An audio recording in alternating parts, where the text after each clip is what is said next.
दुनिया की शुरुआत, इंसानियत का पहला कदम और अल्लाह की रहमत का पहला सबूत पेश है बाबा आदम अलैहिस्सलाम की कहानी बाखबर की जुबानी।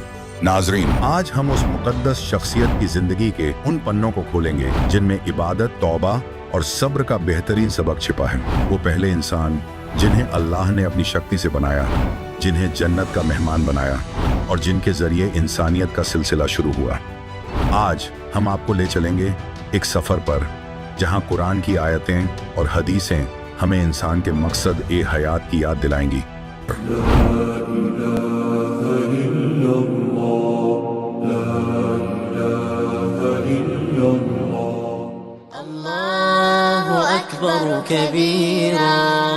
हेलो नाजरीन, आप सभी मोमिनों को हमारी पूरी इबादही कबीर स्पिरिचुअल्स टीम की तरफ से अदाब व सलाम। नाजरीन, आज आपको एक ऐसे हजरत की दास्तान से वाकिफ करवाया जाएगा जिसको चारों मजहब में प्रथम पुरुष या हजरत आदम अलैहि सलाम के नाम से जाना जाता है। नाजरीन, आइए जाने हजरत आदम अलैहि सलाम जी की कहानी अल कबीर इस्लामिक चैनल की जुबानी। नाजरीन, आप मोमिनों को बताते हैं कि जैन धर्म की पुस्तक आओ जैन धर्म को जाने पृष्ठ 154 पर लिखा है, श्री मनु जी के पुत्र इक्ष्वाकु हुए तथा इसी वंश में राजा नाभिराज हुए। राजा नाभिराज के पुत्र श्री ऋषभदेव जी आदिनाथ हुए, जो पवित्र जैन धर्म के प्रथम तीर्थकर माने जाते हैं। यही श्री ऋषभदेव जी का जीवात्मा ही बाबा आदम हुए। बाबा आदम व उनकी पत्नी हव्वा के संयोग से दो पुत्र उत्पन्न हुए। एक का नाम काइन तथा दूसरे का नाम हाबिल रखा। काइन खेती करता था, हाबिल भेड़ बकरियां चराया करता था। काइन कुछ धूर्त था, परंतु हाबिल ईश्वर पर विश्वास करने वाला था। काइन ने अपनी फसल का कुछ अंश खुदा को भेंट किया। खुदा ने अस्वीकार कर दिया। फिर हाबिल ने अपने भेड़ के पहले मेमने को खुदा को भेंट किया। खुदा ने स्वीकार किया। यदि बाबा आदम को कादिर अल्लाह निर्देश कर रहा होता तो कहता कि बेटा हाबिल, मैं तेरे से प्रसन्न हूं। आपने जो मेमना भेंट किया, यह आपकी खुदा के प्रति श्रद्धा का प्रतीक है। यह आप ही ले जाइए और इसे बेचकर धर्म भंडारा कीजिए और अपनी भेड़ों की ऊन उतार कर रोजी रोटी चलाइए तथा खुदा में विश्वास रखिए। बाबा आदम को कोई फरिश्ता मांस खाने की प्रेरणा करता था। अल्लाह ने तो सृष्टि रचना के समय केवल शाकाहार भोजन का आदेश मानव को दिया था। पवित्र बाइबल में मांस खाने का प्रावधान पितरों तथा फरिश्तों ने किसी किसी में बोलकर करवाया है। एक पुस्तक में लिखा है कि हाबिल ने भेड़ का पहला मेमना बच्चा खुदा को भेंट किया। खुदा ने स्वीकार किया। स्वीकार व अस्वीकार इस प्रकार होता था। यदि खुदा भेंट स्वीकार करता था तो ऊपर से आग आती थी, भेंट को जलाकर चली जाती थी। हाबिल का मेमना आग ने जला दिया। यह भेंट स्वीकार हुई मानी गई। काइन काबिल ने जो फसल भेंट की थी वह आग ने नहीं जलाई, वह अस्वीकार मानी गई। भूत प्रेत जिन्न भी आग लगा देते हैं। बहुत सारी घटनाएं सुनी हैं कि किसी के घर में लोहे की बंद संदूक में रखे कपड़े जल जाते थे। एक भूत प्रेत की विद्या जानने वाले से जंत्र मंत्र करवाए, तब अग्नि लगना बंद हुआ। इस प्रकार के कौतुक प्रेत पितर भी कर देते हैं। यदि कहें कि यह अग्नि खुदा की तरफ से आती थी तो अग्नि रूप खुदा खुद काल ब्रह्म है, जिसने मूसा अलैहि सलाम को दर्शन दिए थे। यह सब प्रपंच काल ब्रह्म ज्योति स्वरूप निरंजन का है। यह कादिर कबीर अल्लाह के लिए शैतान का काम करता है। ज्योति निरंजन अग्नि रूपी खुदा के लिए इब्लिस शैतान का काम करता है, जिसने हजरत आदम को सजदा नहीं किया था। एक पुस्तक में लिखा है कि हजरत हव्वा पत्नी हजरत आदम को लड़का तथा लड़की जुड़वां संतान होती थी। बड़े काइन काबिल के साथ जो लड़की उत्पन्न हुई थी वह सुंदर थी। जो हाबिल के साथ लड़की उत्पन्न हुई वह कुरूप थी। उस समय विवाह परंपरा यह थी कि जोड़े में उत्पन्न लड़का लड़की भाई बहन माने जाते थे। एक की बहन का विवाह दूसरे की बहन के साथ करना तय होता था। इस नियम के तहत काइन का विवाह कुरूप लड़की से होना तय था। काइन उस कुरूप लड़की से विवाह नहीं करना चाहता था। हाबिल को मार देने से उसका विवाह अपने जोड़े वाली से होना था। इस कारण से काइन ने अपने छोटे भाई को मार दिया। काइन को देश से निकाल दिया गया। कुछ समय के बाद आदम व हव्वा से एक पुत्र हुआ, उसका नाम सेत रखा। सेत को फिर पुत्र हुआ, उसका नाम एनोस रखा। उस समय से लोग खुदा का नाम लेने लगे। आगे चलकर इसी परंपरा में नबी मूसा जी, नबी दाऊद जी तथा ईसा मसीह जी का जन्म हुआ। ईसा जी की पूज्य माता जी का नाम मरियम तथा पिताजी का नाम यूसुफ था, परंतु मरियम को गर्भ एक देवता से रहा था। इस पर यूसुफ ने आपत्ति की तथा मरियम को त्यागना चाहा तो स्वप्न में फरिश्ते देवदूत ने ऐसा न करने को कहा तथा यूसुफ ने डर के मारे मरियम का त्याग न करके उसे अपने साथ रखा। देवता से गर्भवती हुई मरियम ने हजरत ईसा को जन्म दिया। हजरत ईसा से पवित्र ईसाई धर्म की स्थापना हुई। ईसा मसीह के नियमों पर चलने वाले भक्त आत्मा ईसाई कहलाए तथा पवित्र ईसाई धर्म का उत्थान हुआ।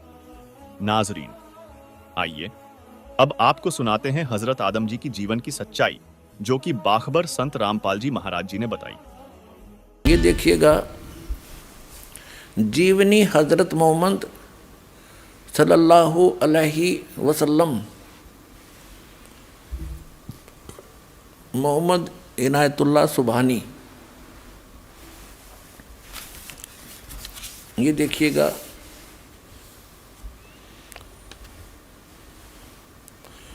इनायतुल्लाह सुबहानी, अनुवादक नसीम गाजी फलाही, मकरजी मकतबा, इस्लामी पब्लिशर्स, नई दिल्ली।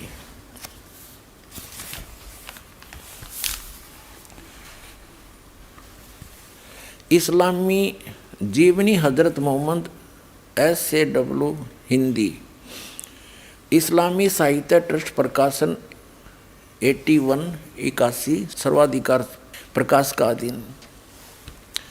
नाम मूल किताब मोहम्मद अरबी उर्दू। प्रकाशक हैं मरकजी मकतबा, पब्लिशर्स D307, दावत नगर, अब्बुल फजल इनकलेव, जामिया नगर, नई दिल्ली। दूरभाष इतने फैक्स नंबर इतने। और मुद्रक हैं HS ऑफसेट प्रिंटर्स, दिल्ली, मुद्रक। देखिएगा, पृष्ठ 107 पर ही पढ़ रहे हैं। प्यारे नबी सल्लल्लाहु ने तकरीर करते हुए यह भी बताया कि मुसलमान आप कैसे रहें। फिर यहाँ बताया है, लोगों तुम्हारा रब एक है, तुम्हारा बाप एक है, तुम सब आदम के बेटे हो और आदम मिट्टी से बने हैं। खुदा के नज़दीक तुम में सबसे बेहतर वह है जो खुदा से सबसे ज़्यादा डरने वाला हो। और बाबा आदम कौन थे? ये ऋषभदेव जी थे। ऋषभदेव जो जैन धर्म के प्रवर्तक माने जाते। अपनात्माओं, अध्यात्म ज्ञान को समझने के लिए हमने अपनी अपनी डफड़ी नहीं बजानी, बतेरे दिन बजा ली। हमने सभी सदग्रंथों को, सभी इतिहासों को साथ लेना पड़ेगा, जितने महापुरुष हुए हैं। अब जैन धर्म का इतिहास दिखाते हैं आपको। ये देखिएगा, आओ जैन धर्म को जाने। ये पुस्तक है प्रवीण चंद्र जैन, MA शास्त्री। ये पुस्तक है आओ जैन धर्म को जाने। लेखक है प्रवीण चंद्र जैन, MA शास्त्री, जम्बूद्वीप इस्तनापुर। प्रकाशक है श्रीमती सुनीता जैन, जम्बूद्वीप इस्तनापुर, मेरठ, उत्तर प्रदेश। अब ये यहाँ से ये है सारा कुछ। प्राप्ति स्थान है संजय कुमार विजय कुमार जैन, कानपुर वाले, जम्बूद्वीप इस्तनापुर, मेरठ। जैन साहित्य सदन, चांदनी चौक, दिल्ली। राजकुमार जैन, कमलाबाई आश्रम, महावीर जी दी जैन मंदिर, शांति, सारा कुछ। और यहाँ से जम्बूद्वीप इस्तनापुर। धीरेन्द्र जैन, न्यू अदस्य ऑफसेट प्रिंटर्स, मेरठ से छपी है। इसके 154 पृष्ठ पर आपको ले चलते हैं। इसके 154 पृष्ठ पर दिखाते हैं, आओ जैन धर्म को जाने। इन्होंने क्या बताया है कि भगवान श्री आदिनाथ यानी ऋषभदेव को इस्लाम धर्म में भगवान आदिनाथ को क्या माना गया है? उत्तर है बाबा आदम।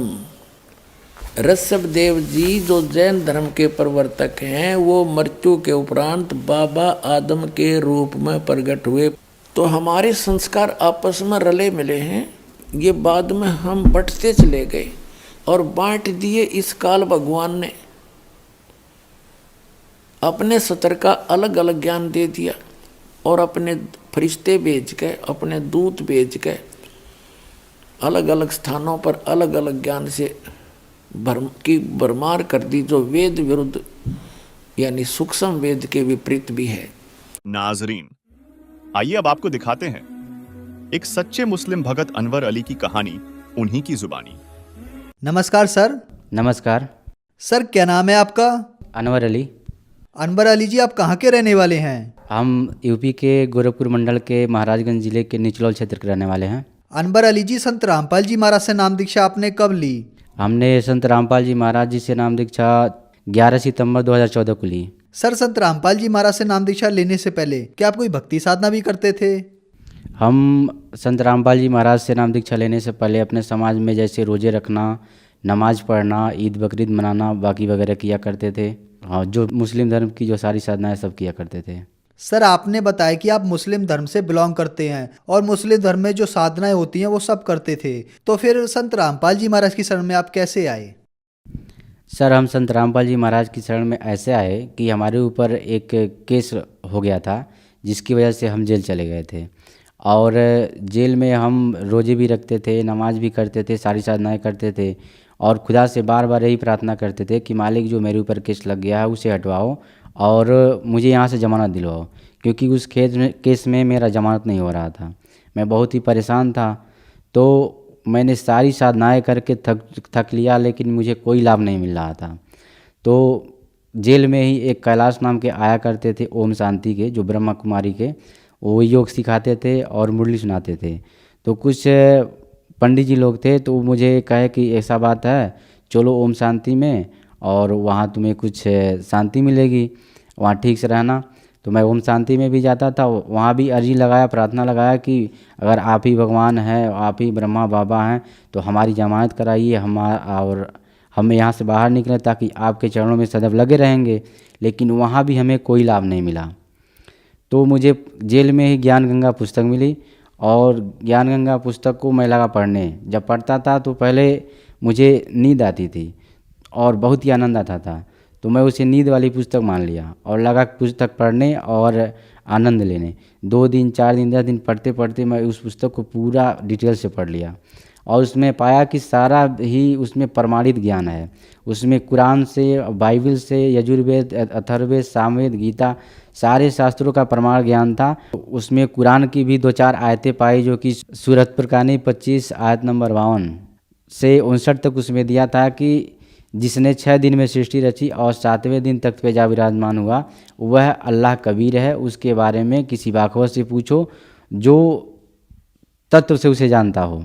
तो मेरे मन में एक आया कि सारे कुरान का जो मेन चीज़ है वो यहाँ पे इन्होंने बता दिया और आज तक हमें किसी मुल्ला ने, किसी मौलाना ने ये नहीं बताया कि वह अल्लाह कौन है। किसी से पूछते थे तो वही बताता था कि अल्लाह निराकार है, बेजून है, उसे कोई देख नहीं सकता, वही सब कुछ करता है, वही सबको मारता है, जिलाता है। लेकिन मेन चीज़ नहीं बताते थे कि वो अल्लाह कौन है। अल्लाहू अकबर कहते थे, किसी से पूछते भी थे तो वही कहते थे कि अल्लाहू कबीर। अल्लाहू अकबर का मतलब अल्लाहू कबीर, यानी वो कबीर कौन है, वो जो कबीर का मतलब बड़ा बताते थे। लेकिन वो स्पष्ट ये नहीं कह पाते थे कि वो जो कबीर है वही पूर्ण परमात्मा है जो काशी में आए थे, वो ये नहीं बताते थे। वह कबीर का अर्थ बड़ा बताते थे। मैंने कई मुल्लाओं से, मौलानों से पूछा तो नहीं बताए, और हमारे जो नबी है उनको भी नहीं जानकारी हुआ। लेकिन संत रामपाल जी महाराज ने हमें सारे कोड वर्ड खोल के बताए। और जब मैंने जेल में ज्ञान गंगा पुस्तक पढ़ी तो मेरे मन में उम्मीद हुआ कि मैं भी परमात्मा से अर्जी लगा लेता हूँ ताकि मेरी जमानत हो जाए और मैं बाहर आऊँ और मालिक के शरण में लगूँ। तो मैं ज्ञान गंगा पुस्तक को रात के 12 बजे तक पढ़ा और पढ़ने के बाद भक्तों के इंटरव्यू भी पढ़े, जिससे मेरे मन में ऐसा उमंग, ऐसा वो जगा कि मैं बहुत ही रोया कि हे मालिक, हे परमात्मा, हे संत रामपाल जी महाराज, हे कबीर साहब, अगर आप ही वो परमात्मा हैं, वो अल्लाह हैं, तो आप मेरी भी जमानत कराइए, जिससे कि मेरे मन में भी वो उम्मीद जगे ताकि मैं भी आपके शरण में आऊं और पूरे जीवन आपके शरणों में लगा करके भक्ति करूं। तो संत रामपाल जी महाराज की ऐसी दया हुई कि मैंने पुस्तक पढ़ी और सुबह हुई तो मैं गया जेल। वहाँ कोर्ट में मेरी पेशी थी, मैं सारा दिन इंतज़ार करता रहा। मेरी पेशी हो गई और जब जेल आने का जब समय हुआ तो वकील साहब आए और कहे कि तुम्हारा ज़मानत आज हो गया है। तो मुझे मन में बहुत खुशी हुई। मैंने संत रामपाल जी महाराज को बहुत ही धन्यवाद दिया कि हे मालिक, आज आपने वो चमत्कार दिखा दिया कि जो मैं 10 महीने तक जेल में, मैं कई पंथों में जैसे ब्रह्म कुमारी में जा कर के भी साधना किया, अपने इस्लाम धर्म के सारे नमाज रोजे रख कर भी थक लिया था, कोई लाभ नहीं हुआ। लेकिन एक हृदय से अर्जी लगाने से आज कबीर परमात्मा ने, वो अल्लाह अकबर ने मेरी अर्जी को सुनी। तो मैं बहुत ही मालिक का धन्यवाद दिया। और जब मैं जेल से बाहर आया फिर मैं संत रामपाल जी महाराज जी से नाम दीक्षा लिया। सर, आपने बताया कि आपको जेल में संत रामपाल जी महाराज की ज्ञान का पुस्तक मिली। वहां आपने संत रामपाल जी महाराज के ज्ञान को समझा। आपने मुस्लिम धर्म की कुरान शरीफ से उसको मिलाया और सही पाया। फिर आपने संत रामपाल जी महाराज से नाम दीक्षा ली। तो क्या संत रामपाल जी महाराज से नाम दीक्षा लेने के बाद आपको कोई लाभ भी प्राप्त हुए? जी भगत जी, हमें तो लाभ बहुत हुए जिनकी गिनती नहीं है। जब मैं संत रामपाल जी महाराज जी से नाम दीक्षा ले लिया तो मेरे चाचा जी की किडनी खराब थी। एक किडनी शो नहीं कर रही थी और एक जो किडनी थी वह काम नहीं कर रही थी। वह दवा करा के भी थक चुके थे। डॉक्टर ने कह दिया कि अब जाओ डायलिसिस कराओ, नहीं तो 1 महीने में मर जाओगे। तो हमारे चाचा बहुत हताश हो गए, बहुत रोने लगे। तो मैं चाचा जी के पास गया तो वो मुझे लगे रो रो के बताने। तो मैंने कहा कि आप रोइए मत, आप मेरे साथ चलिए। हरियाणा में एक संत है संत रामपाल जी महाराज, और संत रामपाल जी महाराज हैं, उनसे आपको दीक्षा दिलवाएंगे, दीक्षा आप ले लेंगे, आपकी बीमारी ठीक हो जाएगी। तो उन्होंने कहा कि क्या वो संत झाड़ फूँक भी करते हैं या फिर पैसा कितना लेते हैं? तो मैंने बताया कि वहाँ ना तो कोई झाड़ फूँक होता है, ना ही कोई पैसा लिया जाता है। वहाँ सिर्फ एक मंत्र बताई जाती है, मंत्र साधना बताई जाती है। आप वहाँ चलिए, वहाँ जाने से आपका बीमारी ठीक हो जाएगा। तो वो तैयार हो गए। मैं उनको लेकर के हरियाणा सतलोक आश्रम पहुँचा। जब वहाँ पहुँचा तो मालिक सत्संग कर रहे थे संत रामपाल जी महाराज। तो मैं वहाँ ले गया, ले जा कर के उनका फार्म भरवाया। तो उनके ऊपर 10-15 साल से प्रेत बाधा थी उनके ऊपर। तो वो जो प्रेत थी वह अंदर जाते ही वह रोने लगी, चिल्ला चिल्ला के रोने लगी। तो कुछ भगत थे आश्रम में, तो उन्होंने कहा कि क्या बात है भाई? तो मैंने कहा कि इनके ऊपर प्रेत बाधा, वही रो रही है। तो उन्होंने कहा कि इनको जल्द से चल के नाम दीक्षा दिला दो संत रामपाल जी महाराज जी से, और इनकी ये ठीक हो जाएगा प्रेत बाधा। तो मैं ले गया, फार्म भराया और संत रामपाल जी महाराज जी से अपने चाचा जी को दीक्षा दिलवा दिया। और दीक्षा लेने के बाद से ही वह जो प्रेत बाधा थी, जो रो रही थी, वो शांत हो गई। उनकी किडनी फेल होने से जो अंदर दर्द हो रहा था वो भी ठीक हो गया। डॉक्टर ने किडनी के बारे में ही बताया था कि एक किडनी शो नहीं कर रही है और जो दूसरी किडनी है वो काम भी नहीं कर रही है, और बिना डायलिसिस के ये जिंदा नहीं रह पाएंगे। लेकिन संत रामपाल जी महाराज जी से दीक्षा लेने के बाद उनकी सारी बीमारियां ठीक हो गई। शुगर भी ज़्यादा बढ़ गया था, वो भी कंट्रोल में आ गया बिना दवा खाए। और जो किडनी जो नहीं काम कर रही थी वो भी काम करना शुरू कर दिया, बिना डायलिसिस के ही स्वस्थ हो गए। चल नहीं पाते थे, अच्छे से चलने लगे, खेतों में मजदूरी धंधा भी करने लगे, साइकिल भी चलाने लगे। और भी हमारे साथ बहुत लाभ हुए, जो कि हमें पीठ में चोट लग गई थी, जो नाभि से जुड़ने वाली जो नस है उस पर चोट लग गई थी। मैं ठीक से चल नहीं पा रहा था, काम भी नहीं कर पा रहा था, घर पे कई दिन बेड रेस्ट किया। तो मैंने मालिक से, संत रामपाल जी महाराज जी से एक प्रार्थना लगाई कि हे मालिक, मेरे पीठ में नस पे ऐसे चोट लग गई है, मैं डॉक्टरों से दिखाया, दवा भी लिया, फिर भी नहीं ठीक हो रहा है। तो उन्होंने हमें आदेश दिया ठीक हो जाएगा। मैं 2 दिन में ही वो ठीक हो गया। और एक लाभ और हुआ, मेरी पत्नी का जो बीपी है वह बहुत ही लो हो गया था, जो कि डॉक्टर बताते हैं कि बीपी प्रत्येक आदमी का 120/80 होना चाहिए, लेकिन उनका जो ब्लड प्रेशर था वह 80/30, कभी 60/20 हो जाता था। तो मैं डॉक्टरी प्रैक्टिस कर रहा था उस समय, अभी भी करता हूँ। तो मैं देख करके बहुत हैरान हो गया, कई डॉक्टर लोगों से भी दिखाया तो वो भी हैरान हो गए कि इतने में तो इसको मर जाना चाहिए, जीवित कैसी है। तो मैं मालिक से प्रार्थना लगाया, संत रामपाल जी महाराज जी से। तो उन्होंने कहा कि ठीक हो जाएगा और चिंता मत करो। जो पत्नी का जो बीपी कम था वो मैनेज में आ गया, आज वो पूर्ण रूप से ठीक हैं। और संत रामपाल जी महाराज जी की कृपा से आज हम पूर्ण रूप से ठीक हैं, पूरे परिवार ठीक हैं। मैं मुस्लिम धर्म से होने से मैं पहले मांस मछली भी खाया करता था, तो बहुत ही खाने का आदी था।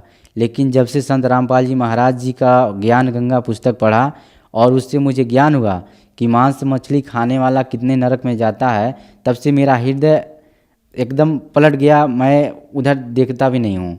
सर, आप मुस्लिम धर्म से हैं और पहले आप मुस्लिम धर्म की सारी साधनाएं करते थे, तो ऐसा क्या ज्ञान दिखा आपको संत रामपाल जी महाराज की ज्ञानगंगा पुस्तक में या संत रामपाल जी महाराज में कि आप मुस्लिम धर्म की सारी साधनाएं छोड़कर संत रामपाल जी महाराज की बताई हुई भक्ति साधना करने लगे?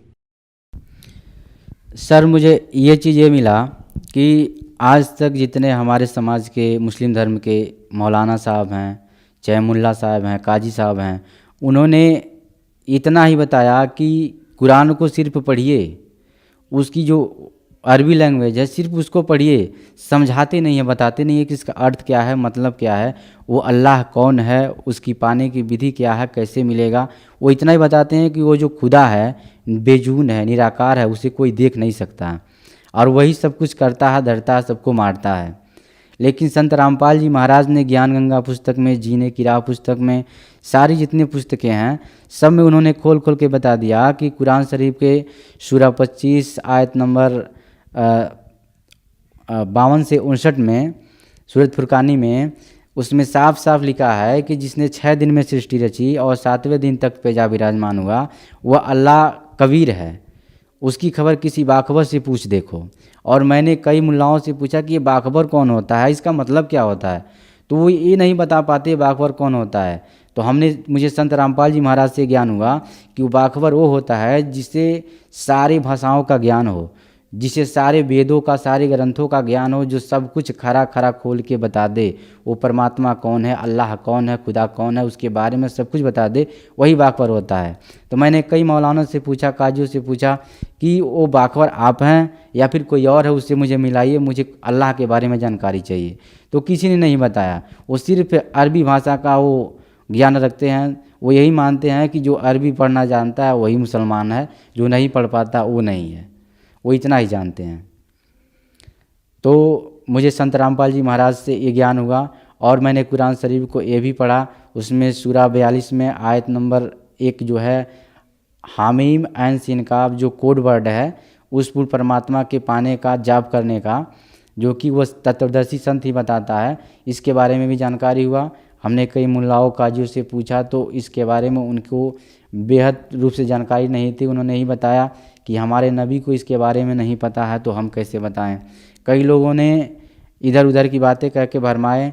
फिर हमने ये भी पूछा कि ये बताइए वो खुदा कैसा है, साकार है कि निराकार है, वही बताएं कि वो जो खुदा है वह निराकार है। मैंने कहा कि कुरान शरीफ में यह सूरा 25 में, सूरत फुरकानी में, यह आयत नंबर 52-59 में जो दिया है कि जिसने 6 दिन में सृष्टि रची और 7वें दिन तखत पे जा विराजमान हुआ, तो विराजमान होने वाला तो साकार होगा, जो विराजमान हो रहा है राजा के समान। जैसे हम लोग पढ़ते थे कि दिल्ली के तखत पे सिकंदर लोदी का तखत पे विराजमान हुआ, तो वैसे जब वो तखत पे विराजमान है तो वो भी तो राजा के समान होगा। तो वो कौन है, तो वो इस बात को इधर उधर की बातें करके भटका देते थे। तो फिर हम संत रामपाल जी महाराज की पुस्तकें पढ़ी, धरती पर अवतार, उसमें और सारी ज्ञान हमको मिला, जिसमें दरूद शरीफ के बारे में मिला, फिर कलमे के बारे में मिला, उसमें भी अल्लाह कबीर के बारे में जिक्र है जो कि उसमें बताया गया है। कई जगह कुरान शरीफ में अल्लाह कबीर के बारे में जिक्र है, उसमें कबीर साहब का नाम कबीरू कबीरन खबीरन नाम से उसमें जिक्र है। लेकिन हमारे जो मौलाना साहब हैं, जो काजी साहब हैं, वो लोग कबीर का अर्थ बड़ा बता देते हैं कि वो कबीर जो है, कबीर का मतलब बड़ा होता है, और वो अल्लाह जो कबीर है वो बड़ा भगवान है। तो बड़ा भगवान कौन है, वो जो काशी में आए थे 600 वर्ष पहले, कबीर साहब वही हैं। और मैं अपने मुस्लिम समाज को बस यही संदेश दूंगा कि आप सभी कुरान शरीफ को अच्छे से पढ़िए और ज्ञान गंगा पुस्तक संत रामपाल जी महाराज का, जो कि डेली शाम को सत्संग आता है साधना पे, उस पे नीचे निपट्टी आती है। इन किसी भी नंबर पे अपना नाम, पता और मोबाइल नंबर अगर सेंड करते हैं तो ज्ञान गंगा पुस्तक, जीने की राह की कोई भी पुस्तक जो भी चूज करके आप नाम डालते हैं तो वह फ्री में आती है। इस पुस्तक को मंगाइए और पढ़िए और संत रामपाल जी महाराज के शरण में आइए और दीक्षा लीजिए और दीक्षा लेके अपना कल्याण करवाइए। सर आपने बताया कि पहले आप मुस्लिम धर्म की सारी साधनाएं करते थे, रोजे रखते थे, नमाज पढ़ते थे। उसको छोड़कर फिर आप संत रामपाल जी महाराज की शरण में आए और संत रामपाल जी महाराज की बताई हुई भक्ति साधना आपने की, जिससे आपको बहुत सारे लाभ प्राप्त हुए। तो क्या संत रामपाल जी महाराज की शरण में आने के बाद आप मुस्लिम से हिंदू बन गए? नहीं सर, यहाँ पे जाति पात का कोई झगड़ा नहीं है, क्योंकि संत रामपाल जी महाराज का सिर्फ एक ही नारा है, जीव हमारी जाति है, मानव धर्म हमारा, हिंदू मुस्लिम सिख ईसाई धर्म नहीं कोई न्यारा। यहाँ पे जब कोई मुस्लिम बंदा आता है, नाम दीक्षा लेता है, तो समाज यही समझता है कि ये हिंदू हो गया, और कोई हिंदू बंदा आता है, नाम दीक्षा लेता है, तो हिंदू समाज समझता है कि मुस्लिम हो गया। तो यहाँ जाति पाति का कोई झगड़ा नहीं है। मालिक ये जो संत रामपाल जी महाराज हैं, सिर्फ इतना बताते हैं जो यथार्थ साधना है। सारे हमारी जो पिछली जो कुरीतियाँ हैं, जैसे हम रोजे रखते थे, मुस्लिम धर्म में नमाज करते थे, तो ये साधना थी, और इस साधना से हमें कोई लाभ नहीं हो रहा था। और हमारे कुरान मजीद में स्पष्ट दिया है कि ऐ पैगंबर, मैं तुम्हें जो बताने जा रहा हूँ तो वो बात को तुम मानो, और मैं इस बात के लिए तुमसे कुछ उजरत नहीं मांगता। अगर हाँ चाहे तो उस खुदा के लिए अपनी राह इख्तियार कर ले, और वही है जिसने 6 दिन में सृष्टि रची और 7वें दिन तख्त पे जा विराजमान हुआ, वह अल्लाह कबीर है। और उसके बारे में किसी तत्वदर्शी संत से, किसी बाखबर से पूछ देखो, उसके बारे में मैं नहीं जानता। तो यहाँ तो कोड छोड़ दिया कि तत्वदर्शी संत की शरण में जाओ, बाखबर से पूछो, वही साधना बताएगा। तो यहाँ पे पूरे विश्व में आज संत रामपाल जी महाराज वो तत्वदर्शी संत हैं, जो कि वो सारी सत्य साधनाएँ बता रहे हैं। और जितनी जो पीछे की जो लेवल की जो साधनाएँ हैं, जैसे रोजे रखना, नमाज करना, हिंदू धर्म में आले जैसे माता मसानी पूजना, ये मंगलवार का व्रत रखना, इत्यादि इत्यादि, ये सारी हमारी जो साधनाएं हैं मनमुखी हैं, ये शास्त्रों के विरुद्ध हैं, जिनसे हमें कोई लाभ न हुआ, पहले न हो रहा है। आज जो समाज कर रहा है उससे उनको 1% का लाभ नहीं हो रहा, अन्यथा हानि हो रही है। तो ये जो संत रामपाल जी महाराज हैं, ये सत्य साधना बताते हैं, और चाहे किसी भी धर्म का इंसान हो, चाहे मुस्लिम हो, हिंदू हो, सिख हो, ईसाई हो, उसे सिर्फ साधना बताते हैं। यहाँ पे जाति परिवर्तन नहीं होता है। और जो संत रामपाल जी बताते हैं कि हिंदू हो तो हिंदू बन के रहो, और मुस्लिम हो तो मुस्लिम रहो, और अपने शास्त्रों के अनुसार साधना करो। जैसे मुस्लिम है तो मुस्लिम कुरान शरीफ के अनुसार साधना करे, जो उसमें यथार्थ विधि बताई गई है। और हिंदू हैं तो अपने शास्त्रों के अनुसार, जैसे यजुर्वेद, सामवेद, ऋग्वेद, अथर्ववेद, 18 पुराण, इन सब में जो प्रमाणित जो ज्ञान है उस शास्त्र के अनुसार करे, शास्त्र के विरुद्ध ना करे। जैसे सिख हैं तो सिख अपने गुरु ग्रंथ साहिब से, ईसाई हैं तो बाइबल से जो प्रमाणित जो ज्ञान है उससे साधना करे। और संत रामपाल जी महाराज ने इन सभी ग्रंथों को टटोल करके जो मेन यथार्थ भक्ति है, इन सब को वही बताते हैं। जैसे मैं आज मुस्लिम धर्म से हूँ, आज मैं संत रामपाल जी महाराज से जुड़ा हूँ, तो मैं कुरान के हिसाब से ही साधना कर रहा हूँ, अन्यथा न कि मैं किसी और ग्रंथ से या फिर और किसी विधि से साधना करता हूँ। वो जो साधना है वो संत रामपाल जी महाराज ने बताया है, जो हमारी कुरान में है, और उस साधना से आज यथार्थ लाभ भी हो रहे हैं। कितने माताएं, बहनों का, भाइयों का अनेक प्रकार के असाध्य रोग ठीक हो रहे हैं। कैंसर जैसी बीमारियां जिसे डॉक्टर हाथ उठा देते हैं, विज्ञान हाथ उठा ले रहा है कि ये नहीं बचेगा, आज यहाँ पे संत रामपाल जी महाराज के शरण में आने के बाद वो बीमारियां भी छूमंतर हो जा रही हैं, ठीक हो जा रहा है। तो यहाँ पे बहुत सारे प्रमाण हैं। यहाँ पे संत रामपाल जी महाराज स्वयं कबीर साहिब के अवतार हैं, इनके आशीर्वाद से वो सारी बीमारियां ठीक हो जाती हैं। सर, जो समाज आज आपको देख रहा है, आप उनको क्या संदेश देना चाहेंगे? खास करके मुस्लिम धर्म के लोगों को आप क्या कहना चाहेंगे? मैं मुस्लिम धर्म के लोगों से मैं इतना ही प्रार्थना करूंगा कि आप अपने धर्म ग्रंथ के अनुसार साधना करिए, क्योंकि जितनी साधनाएं हमारे समाज में हैं, जैसे ईद, बकरीद मनाना, मुर्गे काटना वगैरह, फिर ये नमाज करना, रोज़ा करना, तो इन साधनाओं से कोई लाभ नहीं है। ये जो नमाज करते हैं तो ये सिर्फ एक आयत है, कलमा है, इससे कोई लाभ नहीं होने वाला है। जो मेन मंत्र है वह संत रामपाल जी महाराज बता रहे हैं, और कुरान शरीफ में भी लिखा हुआ है, और उस मंत्र का जाप करने से ही हमें लाभ होगा। और अन्यथा अदर कोई मंत्र का जाप करते हैं तो हमें लाभ नहीं होगा, हानि होगा। क्योंकि आज तक हमारे पूर्वजों ने बहुत कष्ट उठाए इन मंत्रों को ही पढ़ के, इस नमाज को पढ़ के, रोजे रख के, और आज भी अनेक प्रकार की बीमारियां लोगों के ऊपर आ रही है। अगर इन मंत्रों में शक्ति होती तो आज उनकी सारी बीमारियां ठीक होती, उनके ऊपर कोई कष्ट नहीं आता, कोई अकाल मृत्यु नहीं होती, किसी को कैंसर तक नहीं होता। लेकिन आज ऐसी हालत है कि हम सारी साधनाएं कर भी रहे हैं, फिर भी बीमारियां आ रही है, परेशान हो रहे हैं, अकाल मृत्यु भी हो रहा है। तो ऐसा इसलिए हो रहा है क्योंकि हम शास्त्र के अनुसार, अपने कुरान के अनुसार नहीं साधना कर रहे हैं, क्योंकि जो भी साधना हम कर रहे हैं हमारे शास्त्र के विरुद्ध है, जिससे हमें लाभ नहीं हो रहा है। और इसी कुरान शरीफ में लिखा जो रियल मंत्र है, जो रियल मार्ग है, वो संत रामपाल जी महाराज बताते हैं। उसी साधना से सारे कष्ट, सारे रोग, सारे दुख दूर होते हैं। नाम दीक्षा लीजिए और नाम दीक्षा लेने के बाद आपको खुदा भी मिलेगा। अगर आप किसी कष्ट से ग्रस्त हैं, डॉक्टर ने आपको जवाब दे दिया है, तो उस कष्ट से भी मुक्त होंगे, वो बीमारी भी ठीक होगी। आपको संत रामपाल जी महाराज से दीक्षा लेके पूर्ण रूप से मर्यादा में रह के भक्ति करनी होगी। तो आइए और संत रामपाल जी महाराज जी से जुड़िए। सत साहेब। धन्यवाद सर। सत साहेब। नाजरीन, इस दुनिया में अल्लाह की खोज किसे नहीं है। हर इंसान सुकून चाहता है और सच्ची इबादत का रास्ता तलाशता है ताकि वह अल्लाह की रजा हासिल कर सके।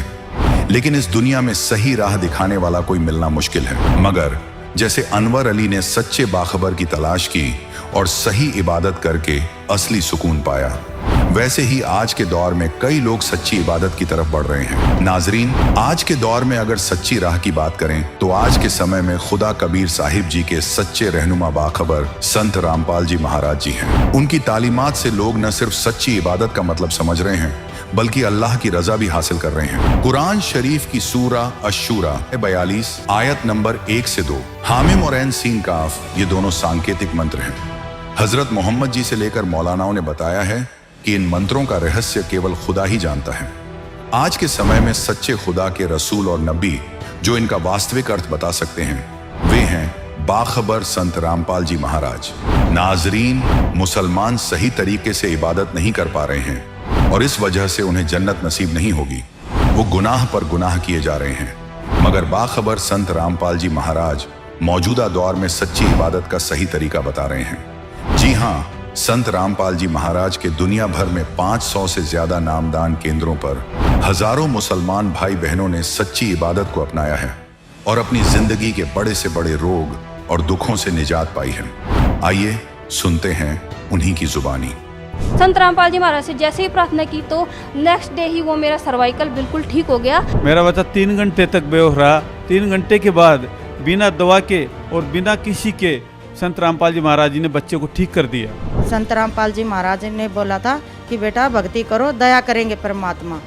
तो जी मैंने भक्ति की, परमात्मा संत रामपाल जी महाराज की दया से मेरे 17 साल में पुत्र प्राप्त हुआ है जी। तो सर, जैसा ही मैंने संत रामपाल जी महाराज जी को मेरा पूरा दुख बताया तो उन्होंने मेरे सर के ऊपर हाथ रखा और जैसा ही सर के ऊपर हाथ रखा, मेरा 80% जो डिस्क का प्रॉब्लम था, दर्द था, वहाँ पर ही ठीक हो गया है। तो उन्होंने जैसे आशीर्वाद दिया, सिर पे हाथ रखा, उन्होंने कहा ठीक, सब ठीक हो जाएगा। सिर्फ इतना ही कहा, सब ठीक हो जाएगा। मतलब जो मेरे को भूत प्रेत की बाधा थी वो भी चली गई। हमारे जो माइंड में प्रॉब्लम रहती थी वो सही हुई और हमारी बेटी की जो निमोनिया थी वो भी ठीक हुई। देखिए आप, हमारा बच्चा ठीक हो गया। आप रिपोर्ट देख सकते हैं। संत रामपाल जी महाराज के शरण में आने के बाद जो हम इतने परेशान रहते थे, उनसे नाम उपदेश लेके हमारी सब परेशानी सब दूर हो गई। आज हम बहुत खुशी से हैं, बहुत अच्छे हैं, परमात्मा की भक्ति कर रहे हैं। संत रामपाल जी महाराज की दया से मेरा जो कैंसर है वो बिल्कुल ठीक हो गया है और मुझे किसी भी दवा की ज़रूरत नहीं पड़ी, ना ही किसी ऑपरेशन की ज़रूरत पड़ी और आज मैं बिल्कुल स्वस्थ हूँ। संत रामपाल जी महाराज की दया से जो ऑपरेशन में जो खर्चा होगा वो भी बच गया हमारा और ऑपरेशन नहीं हुआ संत रामपाल जी महाराज की कृपा से। 4 ऑपरेशन मेरे भी हो रखे थे। मैं तो कैंसर की बीमारी से जूझ रही थी, फिर भी मैंने संत रामपाल जी महाराज जी से नाम दीक्षा लेने के बाद मुझे लाभ हुआ। मेरा आज कैंसर बिल्कुल ठीक है और मैं बिल्कुल स्वस्थ हूँ। बहुत कहता था कि मेरा नशा छुटवाने वाला इस धरती पर कोई नहीं है, जिसके कारण पर जिस दिन मैंने सतगुरु रामपाल जी महाराज जी से नाम दीक्षा ली थी, उस दिन से हमने ये पता लगा कि सतगुरु रामपाल जी महाराज जी के रूप में पूर्ण परमात्मा कबीर साहिब आए हुए हैं और उन्होंने हमारा सब प्रकार का नशा छुटवा दिया उसी दिन से। जब हम संत रामपाल जी महाराज की शरण में आए तो हमारा ये सीजनेबल अस्थमा जो है वो ठीक हो गया। सर मेरे को सबसे बड़ी प्रॉब्लम थी सर नशे की। मैंने कम से कम 17 साल नशा किया, तो सर मेरा नशा किसी भी एंगल से छूट नहीं रहा था।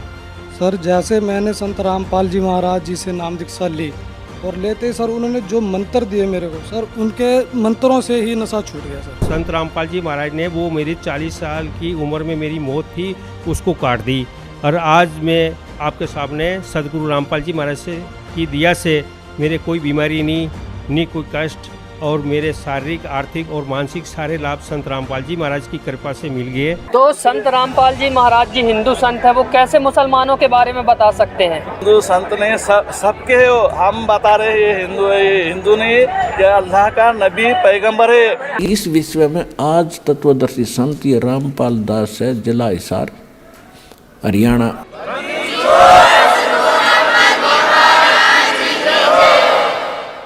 अब किसी का भ्रम ना रहना चाहिए। देखो 1,000 का नोट है, उस पर लिखा है कि मैं धारक को 1,000 रुपये देने का वायदा करता हूँ। दास पे लिखा नहीं है, दास बोल सकता है कि मैं उपासक को सर्व सुख और पूरा कंप्लीट मोक्ष देने का वायदा करता हूँ जब नियम में रहोगे तो।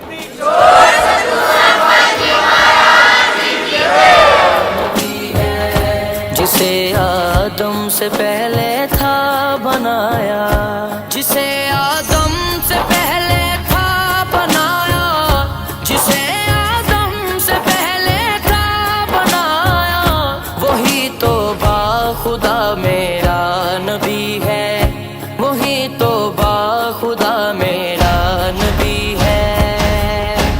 मेरा नबी है, मेरा नबी है, मेरा नबी है, मेरा नबी है, मेरा नबी है, मेरा नबी है, सभी का रहनुमा मेरा नबी है, सभी का रहनुमा मेरा नबी है।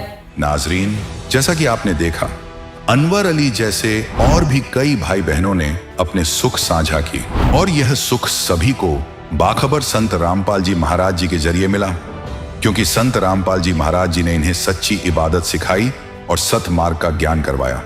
अगर आप भी संत रामपाल जी महाराज जी की सच्ची इबादत और सुख प्राप्त करना चाहते हैं तो संत रामपाल जी महाराज जी की लिखित पाक पुस्तक मुसलमान नहीं समझे ज्ञान कुरान को जरूर पढ़ें। इस पाक पुस्तक को प्राप्त करने के लिए नीचे दिए गए नंबरों पर संपर्क करें। आप सभी को धन्यवाद दोस्तों, समय निकालकर हमारे वीडियो को देखने के लिए। हम जल्द ही एक और नई वीडियो को लेकर वापस आएंगे। इस चैनल पर हम इस्लामिक ज्ञान, धार्मिक तर्जुमानी, कुरान के तफसीर, हदीस और अन्य इस्लामिक विषयों पर वीडियोस शेयर करते हैं।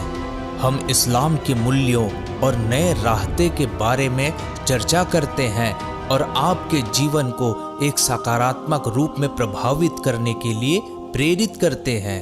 यदि आपने हमारे चैनल को अभी तक सब्सक्राइब नहीं किया है तो कृपया सब्सक्राइब बटन पर क्लिक करें और वीडियोस को लाइक, कमेंट और शेयर करना ना भूलें।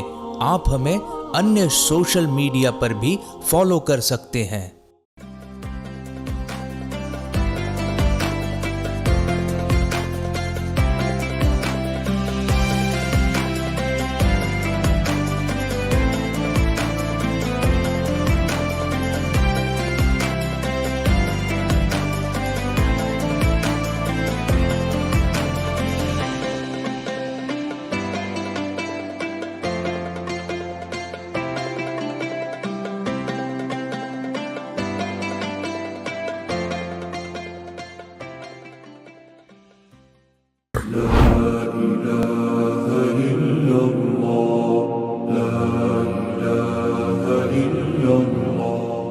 अल्लाहु अकबर कबीरा।